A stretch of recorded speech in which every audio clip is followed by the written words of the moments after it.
Hello friends, I'm Michael Kingswood. I write fiction for fun and profit. Before we get to today's show, we have to do one thing real quick, and that's a little spot from our sponsor. Fortunately enough, our sponsor is me.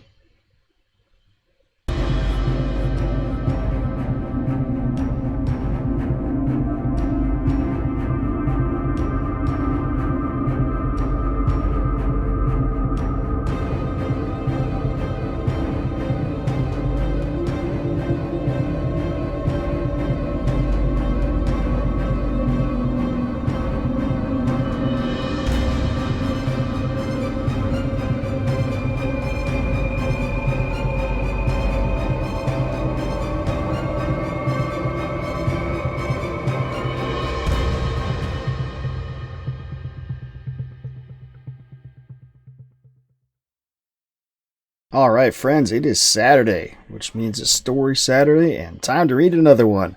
From last year's project, 52 Stories in 2023. We're now in Volume 2.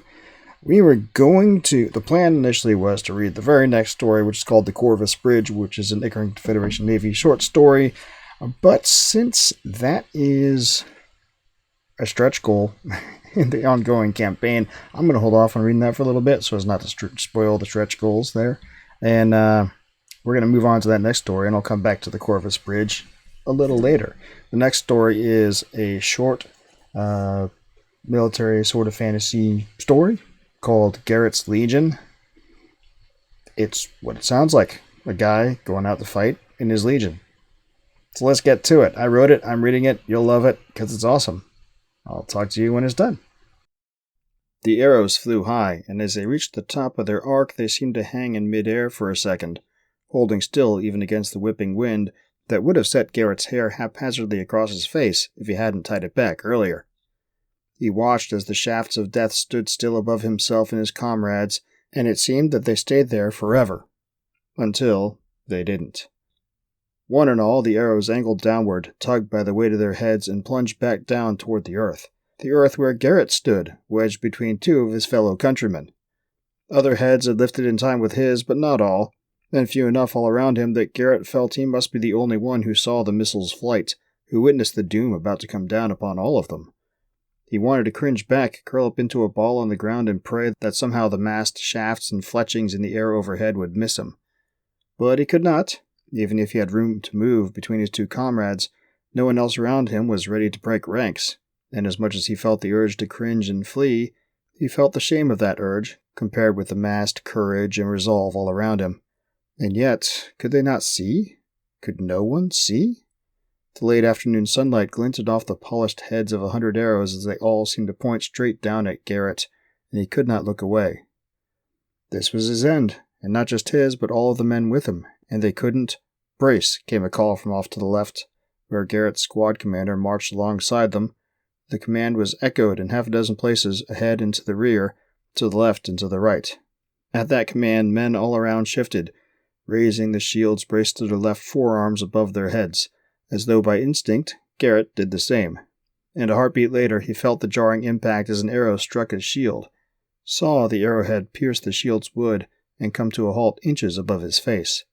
All around, the staccato impacts of other arrows bearing into his comrades' shields made a firm rhythm, interspersed with cries of pain as one or another of the men in Garret's company failed to get their shields up, or an arrow pierced through at exactly the wrong place, so the unfortunate man took a shaft through his forearm. But the cries of anguish were few compared with the mass of arrows that had seemed to blot out the sun itself for a heartbeat that went on forever. And then the impacts ended, and Garret's commander shouted, "At the jog!" As one, Garret and the men with him broke from the steady pace they had been making and began moving forward with greater speed. Heavy breathing and grunts of effort surrounded him, and he couldn't see ahead past the taller men in the two ranks separating him from the front of the battle, which should be met at any moment now. But Garret felt the enemy's proximity, could practically taste the stink of their barbarian filth. And then came a tremendous crash from ahead, and the ranks before him stopped as they met the enemy columns head-on. Garret couldn't see the details past the torso of the man in front of him, but he heard grunting, shouting, screaming from the meeting of the ranks ahead. He looked left and right, and seeing the hard, set faces of the much older men on either side of him, He felt ashamed at the tremors of fear that spasmed through his belly to flow through him. He never wanted to be in a battle, never wanted to fight in a war, but when news of the invaders reached his village, and the call came for men to fill the ranks of the legion that would move against them to defend hearth and home, he had asked his father's permission to join, and received it. His father had fought against the Leucadians 15 years ago, and still had trophies of the war pinned to the wall of their home above the mantel. Garret would have been ashamed to not follow in his footsteps, and indeed, if Garret's youngest brother wasn't still in swaddling clothes, his father would have marched alongside him. But mother would not hear of it, and though Garret could see the regret in his father's eyes, near on shame, he could not fault his father for remaining back to ensure his youngest son would not grow up without guidance. Wasn't that why sons grew to adulthood anyway, so that older men didn't have to take up arms in their advanced age? So he marched, and trained, and marched some more, and prepared. But now was the first battle, his first engagement with the encroaching invaders, and Garret felt his bowels going to water. Every part of him screamed out to flee, to seek safety in the hills far behind the battle lines, where the enemy could not reach him, and then to hurry back to his family's farm, take up the work of providing for the winter's meals, and who cared which rich man exerted claim over the countryside surrounding their little piece of land? How could it matter? And yet he knew it could. The invaders meant to take all, to exterminate his people and move their own into the land that they had coveted, to make what had been Garret's homeland into a fiefdom, inhabited only by the imported replacements for himself, his family, and everyone else who spoke in his tongue, served his gods, and upheld his traditions. He rolled his shoulders, adjusting the weight of the shield on his left arm and the spear in his right hand, and settling his breastplate even more evenly across his torso, and he gritted his teeth. He had fear, yes, but the consequences if he and his comrades in arms failed was more fearful yet. So he waited, pressed upon the back of the man in front of him to reassure him from flight, even as he felt the weight of the man behind him as he lent support to Garret from behind. And he breathed in long, deep breaths that fought against the pounding of his heart as he waited for his turn at the front. From somewhere off to the left, a whistle blew, and he shifted to the left in unconscious obedience. At once the man in front of him advanced, and another, who had been in the front line, shifted back so he was shoulder to shoulder with Garret on his right. The man was panting heavily, blood streaking his face and covering his breastplate. His shield was gashed in several places, and he had a cut in the meat of his right shoulder, but he stood straight and strong, despite the frantic left and right dancing of his eyes. The man's whirling eyes met Garret's for a moment, and his lips turned upward slightly beneath the scraggly black beard surrounding his chin. Then he winked, and the little grin turned into something mighty, undefeatable. "Give him hell, brother," he said. Then he vanished behind Garret as he continued his trek back through the ranks behind to the resting area at the rear, where he could drink and recover before taking his place in the line of men waiting to advance back to the front. His voice echoed in Garret's ears. Gruff, deep, but not unkind. Confident, but not haughty. The voice of a man who knew his worth, knew his strength, and knew his place as an indispensable part of the whole of the legion that was defending their homeland. Garret heard that, smelled the sweat and the blood upon him, saw the light in his eyes, and felt himself buoyed. If such a man looked on him as an equal to be encouraged, how could he not step up to meet that call? He tightened his grip on the haft of his spear and leaned forward, pressing his shield into the back of the fighting man in front of him, and steeled himself for the contest to come in mere moments. Garret could see the enemy ranks now, beyond the shoulders of the man fighting ahead of him. They wore strangely decorated armor, with foul, blasphemous insignia on their shields. Their teeth were bared in feral snarls of fury and bloodlust, and yet they were also just men. Past the man in the first rank ahead of him, who was fiercely engaged with Garret's immediate comrade, he saw gray-blue eyes beneath a conical helmet, eyes that danced from side to side in the same kind of naive nervousness that he knew he himself showed. A youth not much different from himself. Garret considered for a second that perhaps he and this fellow could have enjoyed drinks together across a fire if their nations hadn't gone to war, and yet the man in front of Garret cried out, and Garret felt liquid splattering across his face. He didn't understand what had happened for a second until he saw the spearhead protruding from the back of his comrade's neck, just above the shoulder, and he realized he had been bathed in his countryman's blood. For a heartbeat, everything went still. The spearhead withdrew, and the man in front of him slumped to the ground. The enemy ahead, a man of 10 or 15 years Garret's senior, was still recovering from his killing blow, his weapon out of position. Garret needed to advance to fill the gap where his countrymen had fallen. He knew this, but he fixated on the blood-soaked head of the enemy's spear as it pulled back from the killing thrust. The man across from him met his eyes, and his snarl of victory became something more, something bestial. He stepped forward. Pressure from behind forced Garret to step forward to meet him, or maybe it was duty propelling him, or maybe both. Regardless, he advanced, and brought his shield up just in time to deflect the jab of the man who had just killed Garret's nameless comrade. He wanted to counterattack, but he couldn't. He was bound up with the bulk of the fallen man, and he couldn't get his footing right. So instead, he shrank back beneath his shield as another strike came in, and then another, and then another. Garret's forearm screamed out in protest as the battering continued, but he couldn't get his feet right. His right ankle twisted as his toes caught beneath the dead man's leg, and he almost stumbled to his knees. But pressure from behind kept him on his feet and moving forward, and he deflected another blow with his shield. Then he found his footing and thrust with his spear, finally. Nothing, only air, but he found he could move forward, so he did, and at once his feet were free, and he felt as much as saw his fellow legionnaires to the right and left, though they were not the men he had advanced with.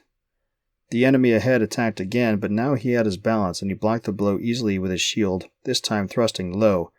An abrupt shudder through the length of his spear corresponded with the widening of the barbarian's eyes, and Garret knew he had struck a blow in the man's leg. The invader cried out and stumbled to his knee, and Garret withdrew his spear. Their eyes met for a second. The man was wide open. His spear hand had fallen to the ground to stop himself from falling completely, and his shield was thrown wide, covering his left side but leaving his right open. The man snarled at him, and his shoulders flexed. He was going to raise his spear again to try for Garret's life. His own thrust took the man in the throat before he could move a foot. The invader's jaw went slack and his eyes widened. For a moment, as their eyes met for the final time, there was life there. The life of a man who had just answered his people's call, just as Garret had.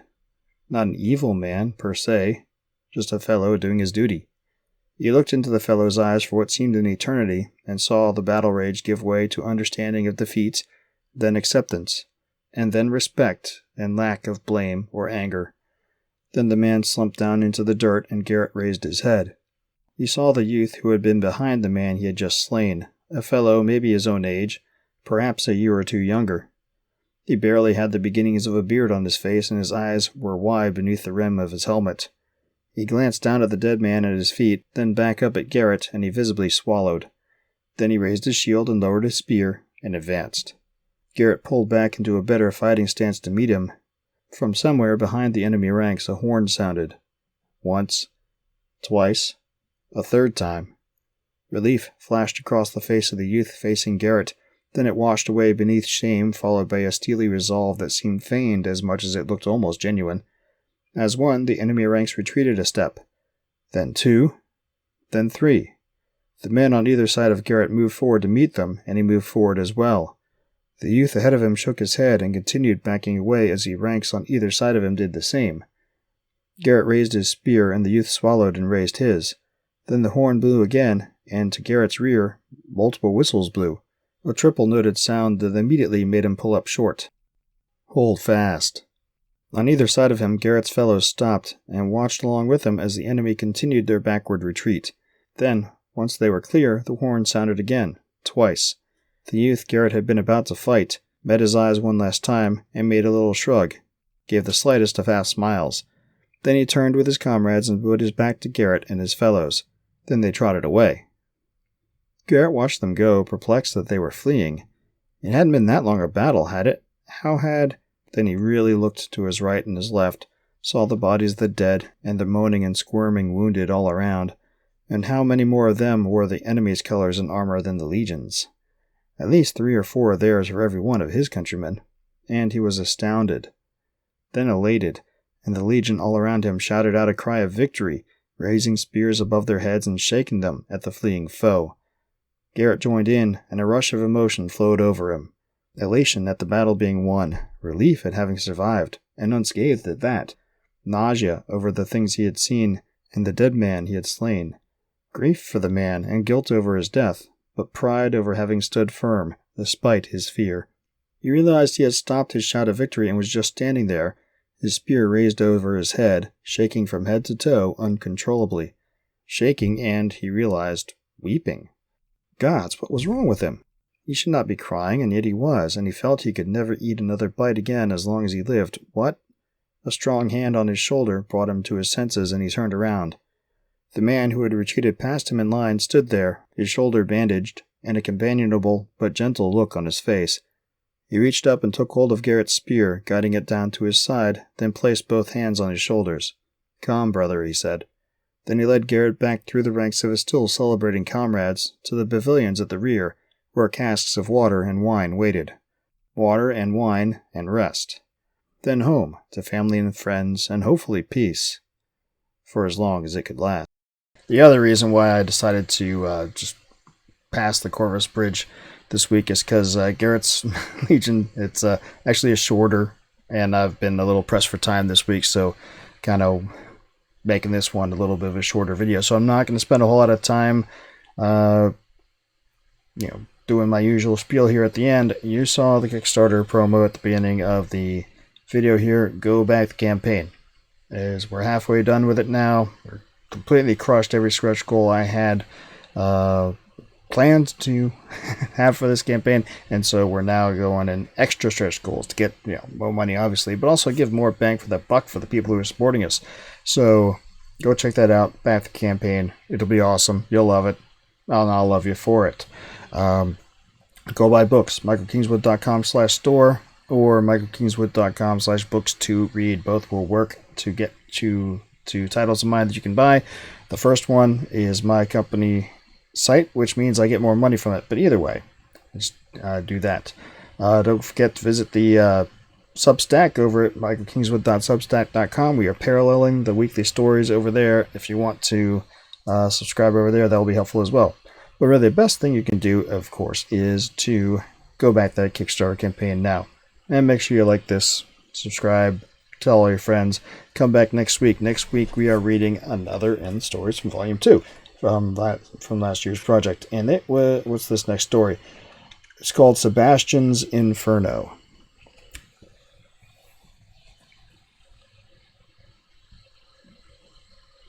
I'm trying to remember what it is. I wrote 57 stories last year, trying to remember what that one was. As I remember right, it's a kind of a creepy one, sort of horror-ish, I think. It'll be fun regardless. Come next week, we'll read it, and we'll have fun. Until then, make sure you back the Kickstarter campaign. Aside from that, don't do anything I wouldn't do.